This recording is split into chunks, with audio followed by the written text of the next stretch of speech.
Hey guys, it's Friday. Today I just have some more peanut butter and celery and some water.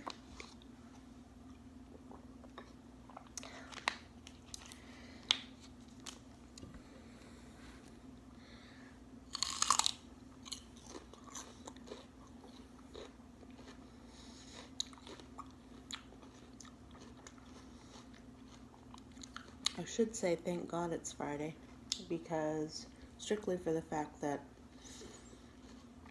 for the past 2 days I kept forgetting it wasn't Friday. I think because my son had Monday off, and then Tuesday he was sick, so we didn't go to school then either.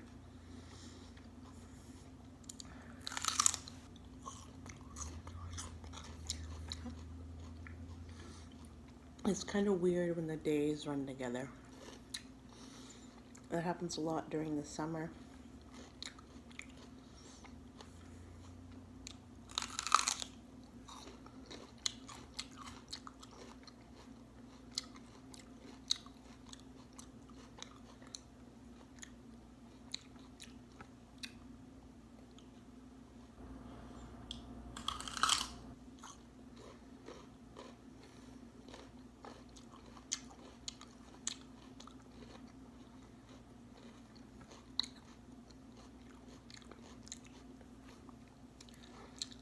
So yeah, I'm just having a bit of celery because probably in like 2 hours I'm gonna have some chicken. I'm roasting a whole chicken in the oven.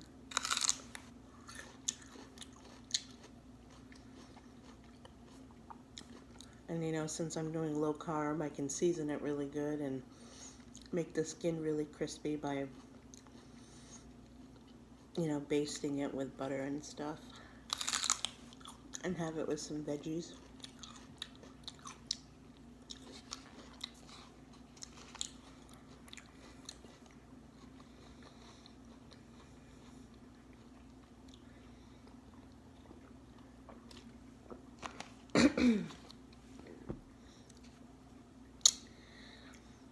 I want to say thank you to new subscribers that I have.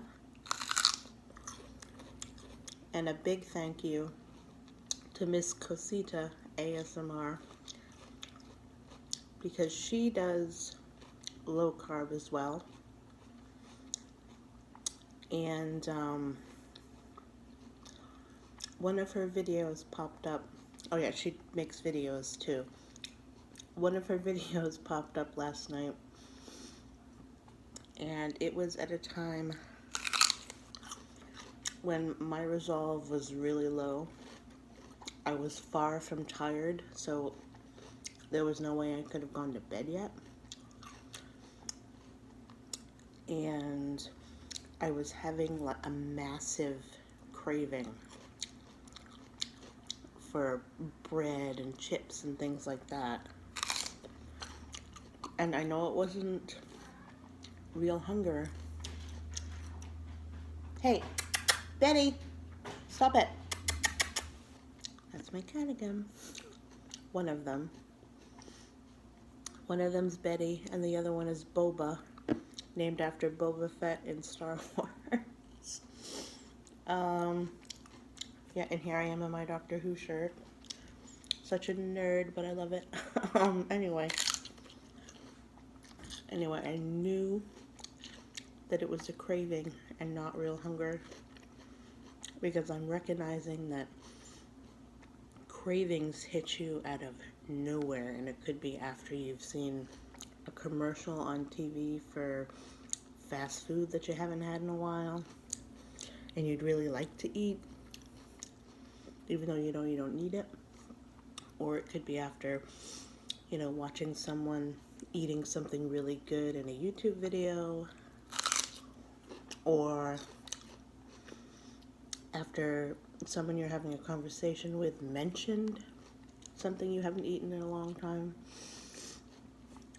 Like, it could come out of nowhere after doing that, and it is so intense that you kind of, okay, this is me. I kind of start to panic a little, get a little anxiety, like I want it. Like I want it, and I can't have it. So that means that I want it, and I want it now. You know, so I was having these moments where, okay, I know I'm not really hungry, but maybe it'd be okay if I just had like that one roll over there, knowing full well that if I did, I'd just keep eating. So I was panicking because I was having that inner battle in my head, like, oh my God, I really want to eat that. But if I eat that, I know I'm sending myself down a spiral, and I'm not going to be able to stop.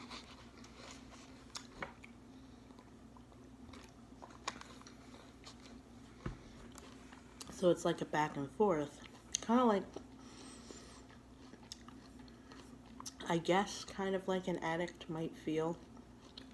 I'm not sure. I've never been an alcoholic or had an addiction to drugs or anything like that.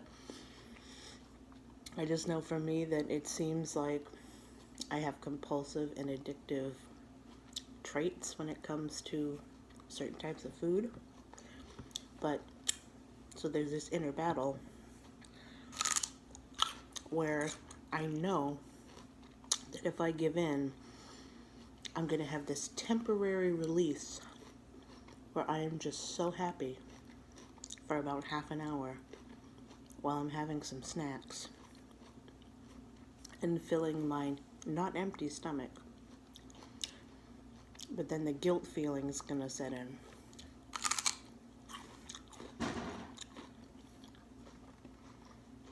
That cat.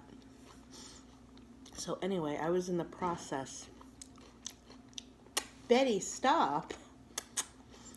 I was in the process of feeling that, going through those motions when her video popped up. I want to say again, it's Miss Cosita ASMR. And she has been doing keto. And she has lost a bunch of weight.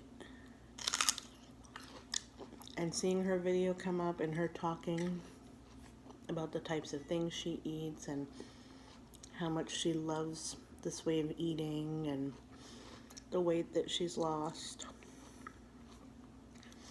It was the perfect time. I drank a bunch of water and the cravings subsided.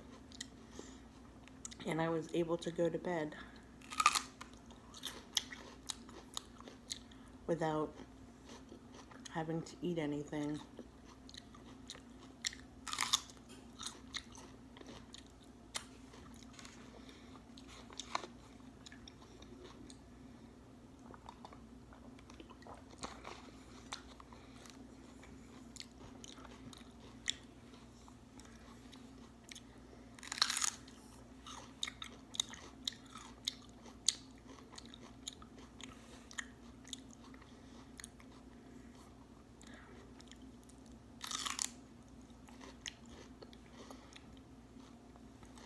And then she was telling me that she's not perfect either. You know, that sometimes she'll have some of the Atkins products too, just to get through some stuff. She doesn't as much as when she first started, but she definitely, did use some. So now I don't feel so bad about that. But yeah, it was nice to have the encouragement and the motivation, so thank you.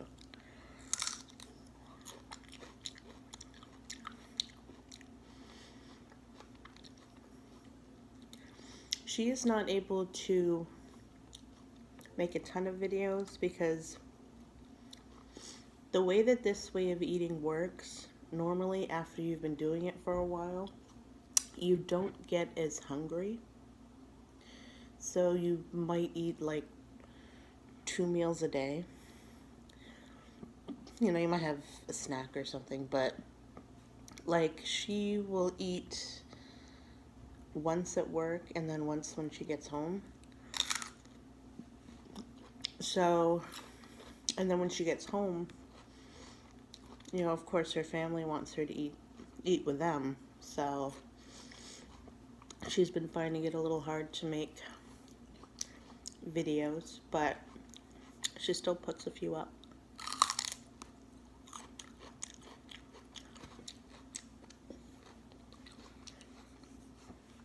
Yeah. Okay. So, I am all out of gum. So my mission at the store is to get a bunch more of the sugar-free gum. I noticed that the extra, even though it's not the big square packs that are of like Bubblicious and stuff that's full of sugar and things like that, that the extra still, I can still blow pretty good bubbles, so I'll get some more of that.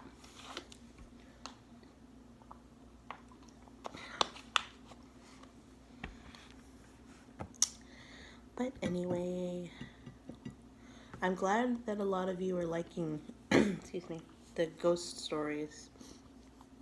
I really, really enjoy making them. You know, like I said before, it's a little bit of a pain in the butt when I'm trying to record them, because the second I hit record, it's when all the noises start to happen. But actually writing them down and then writing them down is fun. And again, if you haven't read the descriptions on some of them or seen my replies to some people, some of them are actual supposed true accounts that I've taken from, like on Reddit, there's a couple of little threads that are, they call them like free horror stories or something like that, where basically the moderator explains that if you post your story here, you are giving permission for people to use them royalty free. You know, because I guess there are a lot of people that have channels strictly for what they call narration. So I guess because of that, they have made a couple of royalty-free things on there so that people can read the stories and not have to ask permission. But they do wish that you would, if you do use their story, you can link it back to them or whatever. So, yeah. I've let some of the people know, and I haven't heard anything yet, so I kind of doubt they probably watched it, but I kind of feel like I should give them a heads up that, hey, it's an ASMR channel and there's gum chewing in it. So if you're not into that, you might not want to listen to it. So yeah. So some of the stories are supposed true stories like that. Some of them I actually talked to some people and got their permission to use the supposed true accounts, and then some, which I will label which ones those are, some I've totally made up. So